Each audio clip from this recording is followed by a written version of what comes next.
holiday season is all about giving, right? We all know that. But one of the greatest gifts you can give this time of year is the gift of reading. And that is year-round mission at a local children's literacy organization. And it's called Hendy's Libraries. And joining me now to discuss this and the organization's co-founders, Dovid, Kanafogel, and Leslie Gang. You two, thank you for joining me. Appreciate you being here with me. This is something that I'm really interested in. I didn't get a chance to share with you here, but I have a 6-year-old, a 4-year-old, and a 1-year-old. So kids and literacy, I take that very seriously. Dovid, I'm going to start with you. I understand the namesake is in honor of your late wife, Dr. Hendy Krinsky. Tell us a little bit more about kind of the legacy there and also why literacy is something that's so important. Yeah, Hendy was a passionate reader and became a passionate literacy-focused educator, specifically about children's literacy, about how to teach it in the classroom, the mechanics of it, but also the power of it and how to read literature. She taught in high school. She had a doctorate in literacy, education, so across the ages. She loved books. Our house was and is still full of books. Understood the power of reading in the family, reading to children, just having kids have access to books. And when she passed away about 4.5 years ago, we were looking to do something that could honor her and keep her keep things going in a wonderful, positive way. We stumbled sort of accidentally into this organization just to hand kids books.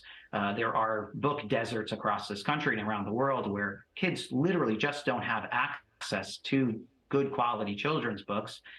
We were able to give kids some books that friends and neighbors donated to us, and that's turned into this multi-year national, international effort to just keep getting kids children's books. You mentioned there internationals going around the world. I believe 6 countries. You guys have sent over 350,000 books. I'll go to you now, Leslie. With all of that you've been able to do, how are you getting these books and how are you dispersing them? And unfortunately, there are book deserts, as we just heard there from Dovid. How are you finding who needs what and where? So in terms of collecting the books, we started by working with local groups like schools and key clubs and rotaries, and just asking them to run book drives for us, even in student groups within schools. And that quickly grew to people out of our tri-state area. We're based in New York.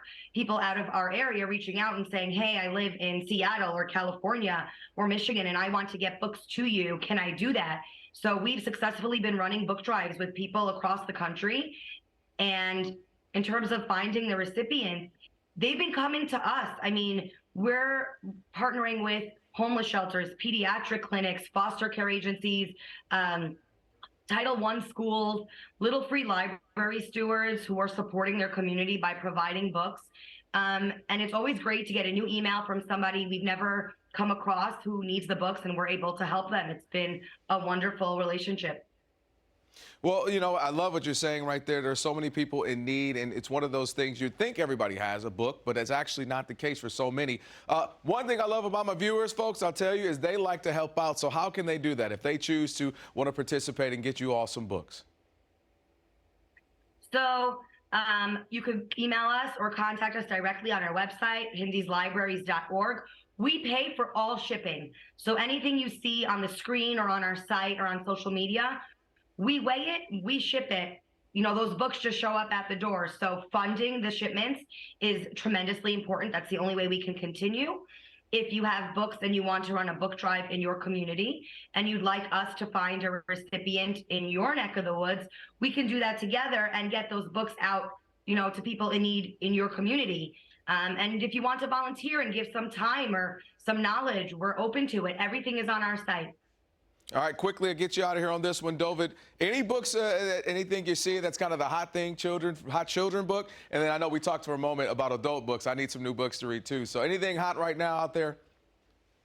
I don't know exactly what's hot, but what I would say is that elephant and piggy books are just a fantastic tool for getting kids to learn how to read. There's so much going on on every page, even the way that the author, Mo Willems, how he sizes the letters on each page to show you kind of how much emphasis do I put into what Piggy is saying right here. He is just a tremendous tool that I've seen teachers using in classroom. I use them at home just to, help those kindergarten, first grade, second graders really sink their teeth into just the core concepts of literacy. Dovid, do me a favor and stay out of my house, because that's the exact book my daughter learned to read on right there. She loves Piggy. Piggy is a wild girl. Piggy is wild. Yeah. Those books are great for sure. Dovid and Leslie, thank you so much for being with us. Happy holidays to you. And folks, if you want to help out, you saw the website to do so. Thank you so much. Thank you so much. Thank you.